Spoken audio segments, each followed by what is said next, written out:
রান্না করতে আসলাম। আজকে কাতলা মাছের কালিয়া বানাবো। এই যে কাতলা মাছ ধুয়ে রেডি করে নিয়েছি। কালিয়ার মধ্যে একটু আলু দেবো, ঠিক আছে। এখানে পেঁয়াজ বেটে নিয়েছি। এখানে আছে আদা, জিরে, 1 কোয়া রসুন আর কাঁচা লঙ্কা। এই যে, আর এটা আছে টমেটো বাটা।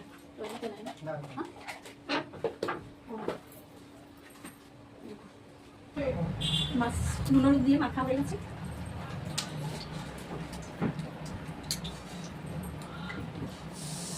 তেল গরম হয়ে গেছে।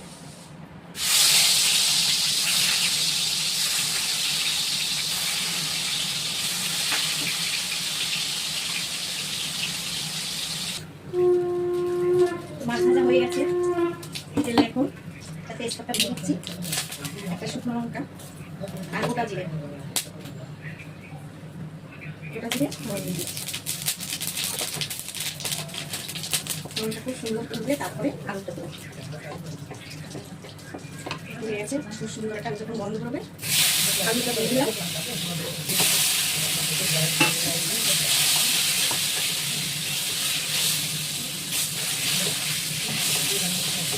একটু ভাজা ভাজা হবে।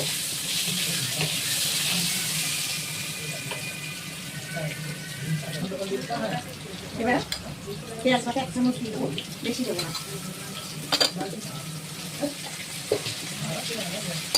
টমেটো বাটা 1.5 চামচ দেবো।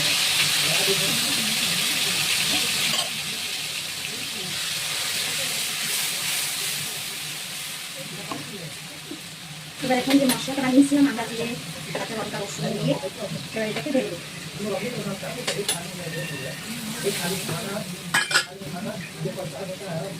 জল দিয়ে বাটিতে দিয়ে দিচ্ছি।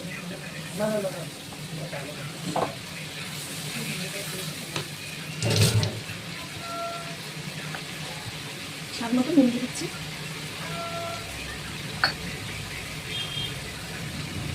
হলুদ 1 চামচ আর 1 চামচ কাশ্মীরি লঙ্কা দেবো।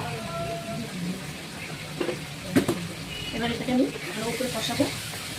তার আগে আরেকটু তেল দিয়ে দেবো। এবার আমি একটু ধরে একটু কষাবো, যতক্ষণ তেল না বেরোবে ততক্ষণ আমি কষাবো। কষানো অনেকটা হয়ে গেছে, এবার একটু ঘি দেবো। মাছের মানে কালিয়ে থেকে ঘি দিলে একটু ভালো লাগে। আর একটু গরম মশলা দেবো এখন, পরে আবার দেবো।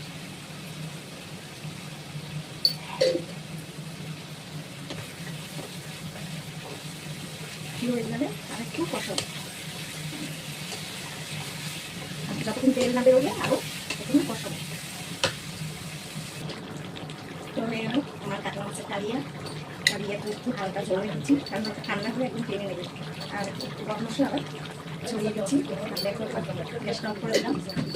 দেখো রংটা দেখো একবার, দেখো বিয়ে বাড়ি ফেল, দেখেছো আমার কালার দেখো, ঠিক আছে। তো এইভাবে মাছের কালিয়ে করে খাবে, আমি ঠিক যেমনভাবে বানালাম এত ভালো হয়। আর একটু ঘি অবশ্যই দেবে মাছের কালিয়ে এরকম কষানোর সময়, দেখো কালার। তো আমি এটা এরকম কড়াই ধরে রেখে দেবো, এখন আর টালছি না, পরে ঢেলে দেবো। কেমন হলো আমার কাতলা মাছের কালিয়া কমেন্টে জানাবে, ঠিক আছে। সবাই ভালো থাকবে, আবার দেখা হবে।